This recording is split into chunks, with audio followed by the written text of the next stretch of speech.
السلام عليكم ورحمة الله وبركاته. الحمد لله رب العالمين والعاقبة للمتقين والصلاة والسلام على سيد الأنبياء والمرسلين وعلى آله وأصحابه أجمعين أما بعد.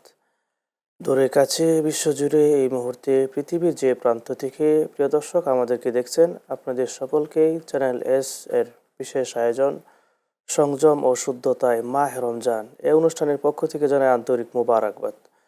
দর্শক, আমরা পবিত্র রমজানুল মুবারক মাসে রয়েছি। আলহামদুলিল্লাহ, আমরা সিয়াম সাধনায় লিপ্ত রয়েছি। রব্বে কারিমের কাছে দোয়া করি আল্লাহ রাব্বুল আলামিন যেন আমাদের সকল রোজাগুলো কবুল আর মঞ্জুর করেন। প্রিয় দর্শক, আজকে মাহ রমজান সম্পর্কে গুরুত্বপূর্ণ আলোচনা শুনবো। আলোচনা পেশ করার জন্য আমাদের স্টুডিওতে উপস্থিত হয়েছেন সম্মানিত আলোচক হাফেজ মাওলানা মুফতি এইচ এম সানাউল্লাহ হাফিজাহুল্লাহ। আসসালামু আলাইকুম রহমতুল্লাহ। ওয়ালাইকুম আসসালাম ওয়া রাহমাতুল্লাহ। জি মুহতারাম, কেমন আছেন? আলহামদুলিল্লাহ, আমি ভালো আছি। আপনি কেমন আছেন? আলহামদুলিল্লাহ মুহতারাম, আমি ভালো আছি। আজকে আমরা একটি বিষয় জানবো আপনার কাছ থেকে। বিষয়টি হচ্ছে, আমরা ইফতারের গুরুত্ব এবং ইফতারের কোন সময়, মানে মাহে রমজানের কোন সময় দোয়া কবুল হয়, কোরআন ও হাদিসে এর দিক নির্দেশনা সম্পর্কে যদি আপনাদেরকে একটু জানাতেন। ধন্যবাদ উপস্থাপক, আপনাকে ধন্যবাদ। সম্মানিত দর্শক ও শ্রোতাদেরকে, রমজানুল মুবারক একটা ইবাদতের মৌসুম, ইবাদতের এক বিশাল এক সুযোগ রয়েছে। রমজান আমাদের মাঝে এসেছে রহমত, মাগফিরাত এবং নাজাত নিয়ে। রমজান সাথে নিয়ে এসেছে সাহারিকে, ইফতারিকে। মাশাআল্লাহ। তো ইফতার রমজানুল মোবারকের অত্যন্ত গুরুত্বপূর্ণ একটি বিষয়। আল্লাহ তাআলা কোরআনুল কারীমের সূরা বাকারার 187 নম্বর আয়াতে ইরশাদ করেন, সুম্মা আতিম্মুস সিয়ামা ইলাল লাইল, তোমরা রোজাকে পূর্ণ করো রাত পর্যন্ত, তথা সুবহে সাদিক থেকে সূর্যাস্ত পর্যন্ত। এই যে সময়টা, এটা হলো রোজার রাখার সময়। তো সূর্যাস্ত, রাত শুরু হওয়া, এই পর্যন্ত তোমরা রোজাকে পূর্ণ করো, এটা আল্লাহ তাআলার আদেশ। তাহলে যখনই সূর্য অস্তমিত যায় তখনই কিন্তু আমরা ইফতার করি, তার মানে রোজা ভঙ্গ করি, রোজা শেষ করি। রোজা শেষ করা, এই যে একটা সময়, একজন রোজাদারই বোঝেন যে আসলে ইফতারের সময়টা মাশাআল্লাহ। বা ইফতার করার মুহূর্তটা তার কাছে কতটা আনন্দের। যে রোজা রাখে না, সে কিন্তু এই আনন্দটা উপলব্ধি করতে পারে না। এই জন্য হাদিসের মধ্যে আসছে, রোজাদারের দুইটা খুশির সময়। একটা হচ্ছে রোজাদার সারাদিন রোজা রেখে সে যখন ইফতারকে সামনে রাখে, সে যখন ইফতার গ্রহণ করে, ইফতারের গ্রহণের সময় তার মনের ভিতরে যে একটা আনন্দ, সুবহানাল্লাহ। আমি সারাদিন রোজা রেখেছি, তৃষ্ণার্ত থেকেছি, যখন আমি ইফতার করছি, সেটা একটা খেজুর দিয়ে হোক বা এক গ্লাস পানি দিয়ে হোক, আমি যে ইফতার করছি, দিন শেষে এসে ইফতারের যে একটা আনন্দ, এটা একটা রোজাদার বুঝতে পারে। রোজাদারের জন্য আরেকটা আনন্দের সময় আছে, সেই সময়টা হলো রোজাদার যখন আল্লাহ তাআলার কাছ থেকে এই রোজার বিনিময়ে পুরস্কার গ্রহণ করবে। সুবহানাল্লাহ।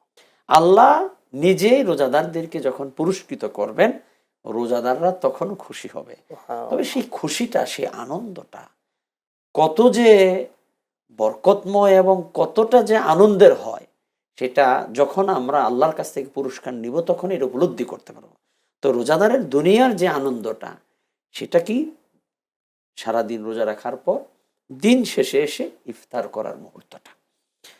একজন বেরোজাদার যে সারাদিন খানাপিনা করছে, রোজা রাখছে না, ইচ্ছাকৃতভাবে রোজা ভেঙে ফেলছে, তার কাছে কিন্তু ইফতারটা তেমন গুরুত্বপূর্ণ না, রোজাদারের জন্য অনেক গুরুত্বপূর্ণ। এখানে কয়েকটা বিষয় লক্ষ্য করা যায়।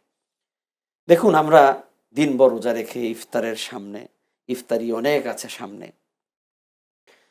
এই ইফতারগুলো সামনে রেখে যখন আমরা বসে থাকি, সামনে অনেক খাবার আছে, ইফতারের সময় এখনো হয় নাই, আল্লাহ সুবহানাহু ওয়া তাআলা আরশে আজিম থেকে ফেরেশতাদেরকে জিজ্ঞেস করেন, ফেরেশতারা এই বান্দার সামনে এতগুলো খাবার খাচ্ছে না কেন?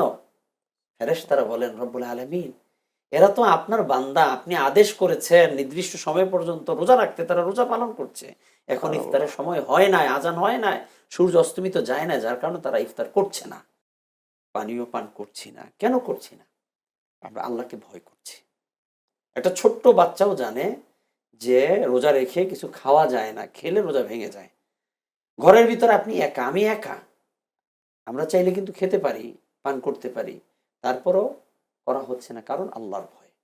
রোজা কিন্তু আমাদেরকে শিখাচ্ছে সেই আল্লাহর ভয়টা, অন্তরের ভিতরে তাকওয়া অর্জন করার বিষয় কিন্তু আল্লাহ সুবহানাহু ওয়া তাআলা আমাদেরকে শিখাচ্ছেন। আমাদের সামনে খাবার আছে, চাইলে খেতে পারি। তো ইফতারের গুরুত্বটা, রোজার গুরুত্বের সাথে ইফতার গুরুত্বটা অনেক বেশি। যেন রসুল বলেছেন, তোমরা সফলকামী হবে ততদিন পর্যন্ত যতদিন পর্যন্ত তোমরা দ্রুত সময়ে তোমরা ইফতার করবে। মাশাআল্লাহ, জি আলহামদুলিল্লাহ মুহতারাম। আমরা খুবই চমৎকার এবং হৃদয়স্পর্শী আলোচনা আপনার কাছ থেকে শুনলাম। আলহামদুলিল্লাহ, আমরা বিরতিতে যাব। বিরতির পর আবারও আপনার কাছ থেকে আমরা আলোচনা শুনব। সম্মানিত দর্শক শ্রোতা, সময় হয়েছে বিরতি নেবার। ফিরছি বিরতির পর, এতক্ষণ আমাদের সঙ্গেই থাকুন। প্রিয় দর্শক শ্রোতা, আমরা বিরতির পর আবারও ফিরে এসেছি। এতক্ষণ আমাদের সঙ্গে ছিলেন, আপনাদেরকে মোবারকবাদ জানাই। আমরা আমাদের সম্মানিত মেহমানের কাছ থেকে দোয়া কবুলের সময় সম্পর্কে খুবই গুরুত্বপূর্ণ আলোচনা শুনছি। আলহামদুলিল্লাহ মুহতারাম, আমরা আপনার কাছ থেকে, আপনার এলেম থেকে অনেক কিছুই শিখছি এবং জানছি। আলহামদুলিল্লাহ, আমরা ইফতারের সময় কোন দোয়াগুলো পড়তে পারি, এবং আমরা দেখি আমাদের সমাজে আমরা এই বিভিন্ন ইফতার মাহফিল করি।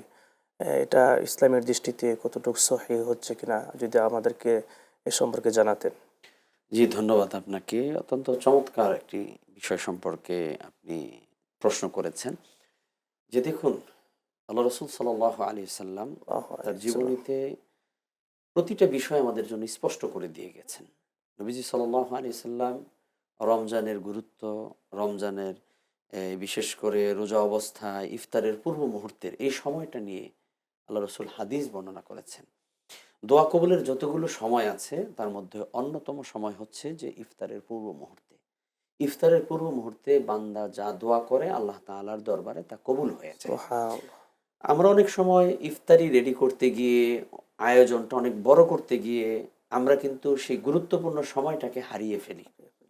কথাবার্তা বলি, একটু যে আল্লাহর কাছে দোয়া করব, সেই দোয়ার মানসিকতা আমাদের থাকে না। অথচ আল্লাহ সুবহানাহু ওয়া তাআলা আমাদেরকে এই রোজার ইফতারের এই মুহূর্তটাকে নিয়ামত হিসেবে দিয়েছে। আমরা আল্লাহর কাছে সুবহানাল্লাহ। যাই চাইবো, যা দোয়া করব, দোয়া কবুল হয়ে যাবে। কেউ অসুস্থ আছি, কোন ডাক্তার আমাকে ভালো করতে পারছে না, ওষুধ খাচ্ছি, আমি ভালো হচ্ছি না, এই রমাদানুল মোবারকের এই সময়টা আমরা আল্লাহর কাছে কিন্তু সুস্থতার জন্য দোয়া করতে পারি।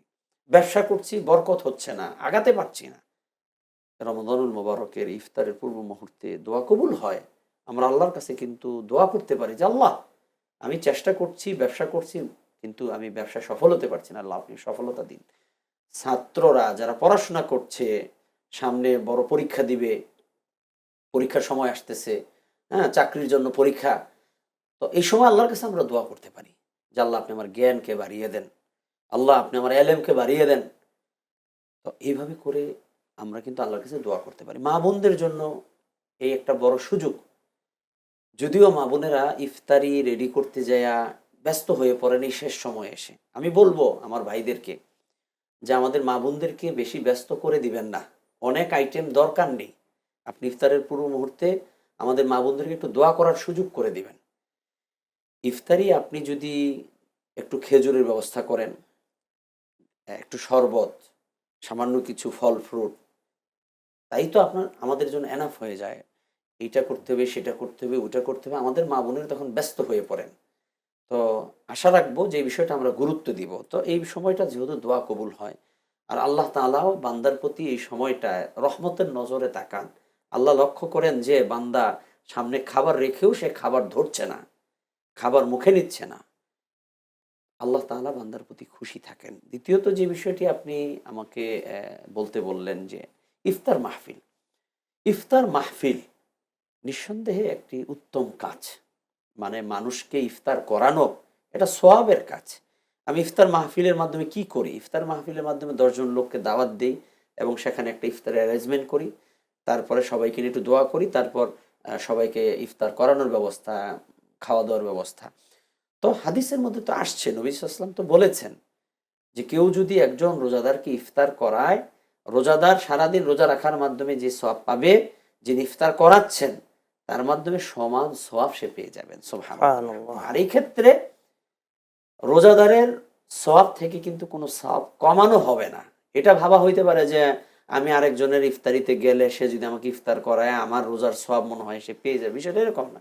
আমি যে সওয়াব পাওয়ার আমি আল্লাহর কাছ থেকে পাবো, যিনি আমাকে ইফতার করাচ্ছেন, ইফতার করানোর মাধ্যমে তিনি কিন্তু আমার সমান সবই পেয়ে যাচ্ছেন। তো আরেক ভাই সে যদি আমাকে দাওয়াত দেয় আমি যাব, ইফতার মাহফিলে অ্যাটেন্ড করব। আর দ্বিতীয়ত হচ্ছে ইফতার করানোটা, এটা অনেক বড় সওয়াবের কাজ। এই কাজে অনেকে আছি আলহামদুলিল্লাহ, নিজের ইচ্ছায় আমরা এই ইফতার প্রোগ্রামগুলো করে থাকি, লোকদেরকে দাওয়াত দিয়ে ইফতারের আয়োজন করে থাকি। নিঃসন্দেহে এটা প্রশংসার দাবিদার। আমাদের সমাজে এটা দিন দিন একদিক থেকে বাড়ছে, আবার একদিক থেকে কমছে। বাড়ছে কিভাবে? এখন রাজনৈতিক বিষয় আছে কিছু, সেইগুলোর মাধ্যমে আমরা প্রোগ্রামগুলো করে থাকি। নিঃসন্দেহে যেটা প্রশংসনীয়। তবে আগে আমরা একসময় যেভাবে ইফতার প্রোগ্রামগুলো করতাম বাড়িতে বাড়িতে, সেগুলো কিন্তু এখন আর হচ্ছে না।